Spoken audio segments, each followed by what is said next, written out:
Brothers, sino mas guwapo? Joke lang.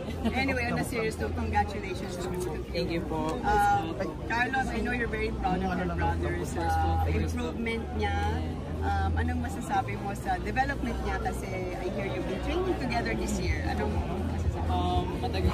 Medyo matagal din po ako nawala. So, based po sa mga nakita ko po sa mga trainings, malaki po yung mga naging improvements niya po sa training. Magaling na din po siya sa mga favorite events niya. Super proud po. And nakakatuwa na makasama po ulit sila ng teammates sa training.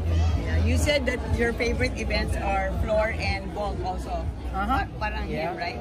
Yeah, that's right. Okay ba yun, Carlos? Anong payo mabibigay mo sa kanya?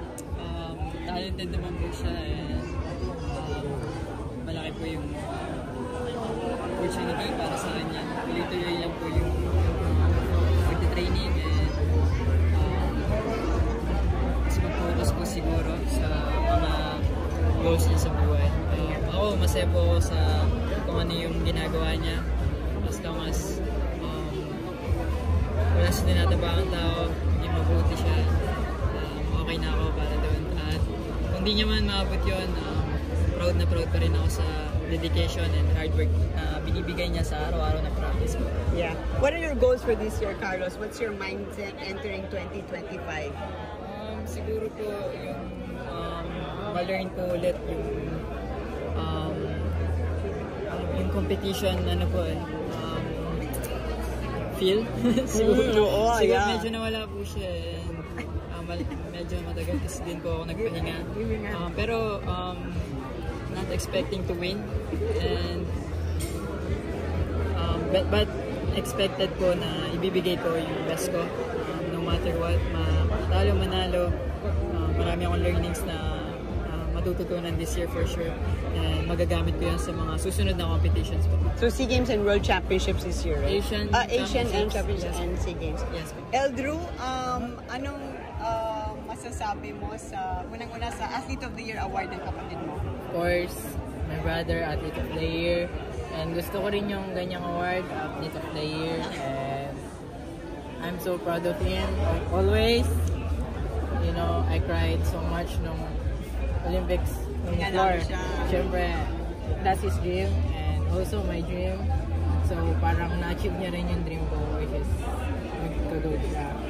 And anyways, I'm so proud of him. I'm proud of all the athletes who have award in PSA. And yeah, I'm so proud of all athletes and veteran athletes. Okay, last question now. 2028 LA Olympics, medyo malayo pa. Pero sabi nga ni Cynthia, it would be her dream that both of you would qualify. Do you think that's possible, Carlos? And will you feel magkasabay kayo sa LA Olympics? Posible po sobrang saya po nun for sure. Dalawa kami makakatungkol po ng Olympics. And dalawa kami na i-represent yung Philippines. Sobrang exciting. But at the same time, magiging challenging para sa amin dalawa. Hindi po madali yung process na pagpasok doon. Pero nagpe-pray po ako na makapag-qualify po kami dalawa. And syempre makapodium finish. Yeah, that would be an amazing dream, no? Of course, it is amazing dream because I will make it everything possible, even though it seems impossible, but I will make it to become possible. I will train hard. I will gonna push myself through limits every day to become possible. Last one. Sa mga athletes na nag-aspire na makakuha ng gold medal tulad mo, Carlos, dahil sa lahat ng pinagdaanan mo, anong payo mabibigay mo? Punta lang po sila talaga araw-araw. Pumunta po sila araw-araw talaga sa practice. Doesn't matter kung ano yung may bibigay mo that day. Lahat naman po tayo tinatamad. Tao lang tayo. At least mabigay mo yung 0.1% na yun. Kahit 0.1% na yun para mabuo yung 100% mo sa mga competition. Siguro mas maging alamin po natin yung kung ano yung gusto natin sa buhay, kung ano yung plano natin. Kasi hindi po mangyayari yan kung puro pangarap lang tayo. Kailangan natin magplano, kailangan natin mag-sacrifice po sa kinakain, sa oras. Tuloy lang po natin kung ano yung plano natin, yung nasa sa idea natin sa ulo. Siyempre, hindi naman po natin yung magagawa ng tayo lang.